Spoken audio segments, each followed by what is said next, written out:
India Pak യുദ്ധം, nuclear weapons, radiation, ആണവ ചോർച്ച തുടങ്ങിയ ഹാഷ്ടാഗുകൾക്കിടയിൽ എല്ലാവരും ശ്രദ്ധിച്ച മറ്റൊരു പേരായിരുന്നു കിരാന ഹിൽസ്. കറുത്ത കുന്നുകൾ, സെക്ടർ 51 എന്നുള്ള ഓമന പേരുകളിൽ അറിയപ്പെടുന്ന കിരാന ഹിൽസ് യഥാർത്ഥത്തിൽ എന്താണ്? പാകിസ്ഥാൻ സൈന്യത്തിന്റെ തന്ത്രപ്രധാന മേഖലകളിൽ ഒന്നാണ് കിരാന ഹിൽസ്. 1970കളിലാണ് പാക് സൈന്യം കിരാന ഹിൽസ് അവരുടെ പ്രതിരോധ വകുപ്പിലേക്ക് കൂട്ടിച്ചേർക്കുന്നത്.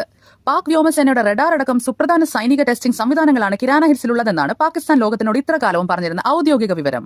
എന്നാൽ പാകിസ്ഥാന്റെ ആണവായുധങ്ങളാണ് കിരാന ഹിൽസിലെ വിവിധ രഹസ്യ ടണലുകളിലായി ഒളിപ്പിച്ചിരിക്കുന്നതെന്നാണ് ചില റിപ്പോർട്ടുകൾ സൂചിപ്പിക്കുന്നത്. പാകിസ്ഥാന്റെ പഞ്ചാബ് പ്രവിശ്യയിലുള്ള സർഗോദ ജില്ലയിലാണ് കിരാന ഹിൽസ് സ്ഥിതി ചെയ്യുന്നത്. ഓപ്പറേഷൻ സിന്ദൂറിന്റെ ഭാഗമായി നടന്ന സൈനിക നടപടികളിൽ സർഗോദ പ്രദേശത്തും ചില പൊട്ടിത്തെറികൾ കേട്ടതായും പുക കണ്ടതായും അവകാശപ്പെട്ടുകൊണ്ട് സോഷ്യൽ മീഡിയ പ്ലാറ്റ്ഫോമായ എക്സിലെ ചില ഹാൻഡിലുകൾ കുന്നുകളുടെ ചിത്രങ്ങളും മറ്റും പങ്കിട്ടിരുന്നു.